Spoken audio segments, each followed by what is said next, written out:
ಸಂಘಟನೆ ಹಾರೈಕೆ ಅಂದ್ರೆ ಈತನೇ ಮತದಾನದಲ್ಲಿ ಭಾಗವಹಿಸಿ ಹೊರಗಡೆ ಬರ್ತಾ ಇದ್ದೀನಿ.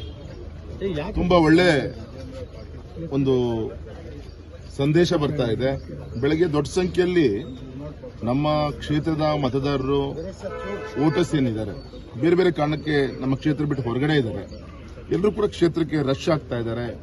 ಬೇರೆ ಬೇರೆ ಟ್ರಾನ್ಸ್ಪೋರ್ಟ್ ಮುಖಾಂತರ, ರೈಲ್ವೆ ಮುಖಾಂತರ, ಬಸ್ ಮುಖಾಂತರ.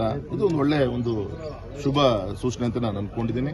ನಂಗೆ ವಿಶ್ವಾಸ ಇದೆ ಈ ಒಂದು ಲಾಸ್ಟ್ ಫೇಸ್ ಕಂಪೇರ್ ಮಾಡಿದ್ರೆ ಈ ಥರ್ಡ್ ಫೇಸ್ ಅಂತ ನಮ್ಮ ಕರ್ನಾಟಕದ ಸೆಕೆಂಡ್ ಫೇಸ್ ಒಂದು ಒಳ್ಳೆ ರೀತಿಯಂತ ಮಾರ್ಜಿನ್ ಅಲ್ಲಿ ಪೋಲಿಂಗ್ ಆಗುತ್ತೆ. ನಾನು ವಿನಂತಿ ಮಾಡ್ಕೊತೀನಿ, ಇವತ್ತು ಬಿಸಿಲು, ಗಾಳಿ, ಮಳೆ ಏನಾದರೂ ಕೂಡ ಈ ಸಂದರ್ಭದಲ್ಲಿ ಎಲ್ಲ ಮತದಾರರು ಬರಬೇಕು, ಬೂತಿಗೆ ಬಂದು ಮತದಾನದಲ್ಲಿ ಭಾಗವಹಿಸಬೇಕು ಅಂತ ನಾನು ವಿನಂತಿಯನ್ನು ನಾವು ಸರಿ. ಈ ಚುನಾವಣೆಯಲ್ಲಿ ಮೋದಿ ಅಲೆ. If you like this video ಬೇಗ ಲೈಕ್ ಮಾಡಿ, ಕಾಮೆಂಟ್ ಮಾಡಿ, ಶೇರ್ ಮಾಡಿ ಹಾಗೂ ಯೋಯೋ ಟಿವಿ ಕನ್ನಡವನ್ನು ಸಬ್ಸ್ಕ್ರೈಬ್ ಮಾಡಿ.